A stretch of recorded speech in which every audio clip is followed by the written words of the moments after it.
पुण्याच्या गडबडीत एक शांत इतिहास आजही जिवंत आहे. हा फक्त एक राजवाडा नाही, हे आहे स्वातंत्र्याच्या आठवणीचं साक्षीदार ठिकाण. महात्मा गांधी, कस्तुरबा गांधी आणि महादेव देसाई याच ठिकाणी नजरकैदेत होते. नमस्कार मित्रांनो, द रोमिंग ड्यूसच्या नवीन ब्लॉगमध्ये तुमचं स्वागत आहे. आज आपण आलो आहोत पुण्याच्या ऐतिहासिक अशा आगा खान पॅलेसला. प्रवेश केल्यानंतर उजव्याच बाजूला आहे तिकीट काउंटर. तिकीट काउंटर बंद आहे, पण तिथे आपल्याला QR कोड स्कॅन करायला लागतो आणि मग एक फॉर्म येतो, ते भरून आपल्याला तिकीट भेटतं.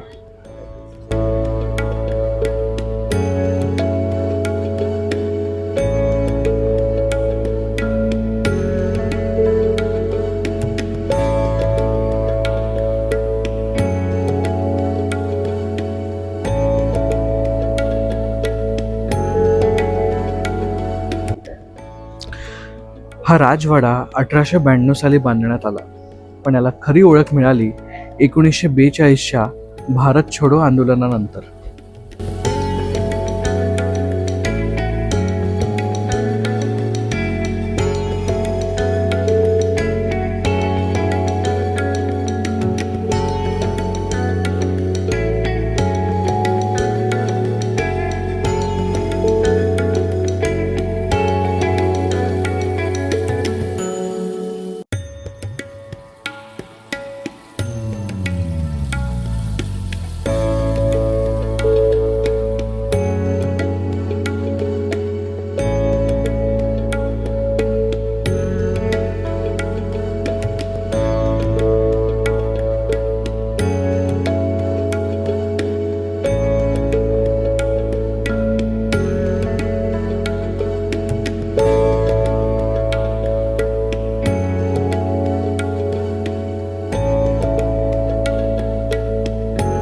याच खोलीमध्ये श्रीमती सरोजिनी नायडू यांना नजरकैदेत ठेवण्यात आलेले, परंतु त्यांची तब्येत खालावल्याने त्यांना विनाअट इथून सोडण्यात आले.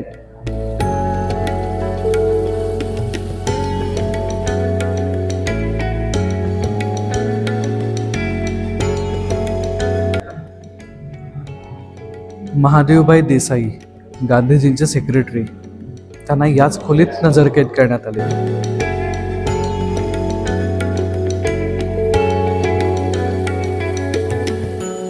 इथे आपल्याला गांधीजींचे फोटो, पत्र आणि वापरलेल्या गोष्टी बघायला मिळतात.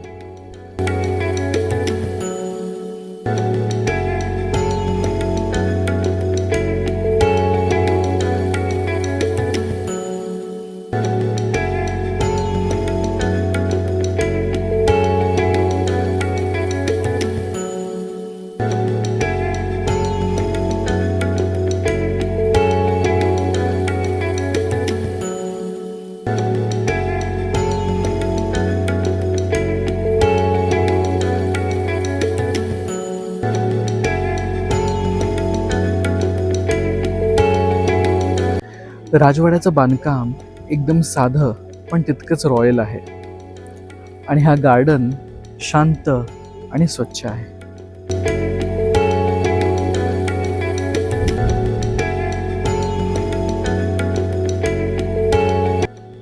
आजही कस्तुरबा गांधी आणि महादेव देसाई यांची समाधी इथे आहे.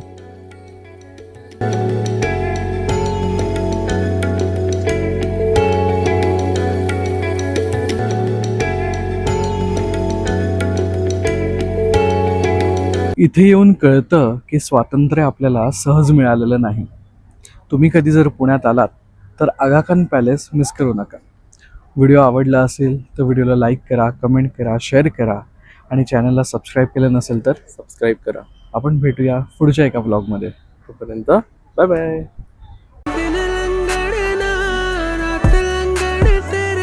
इश्क च अजना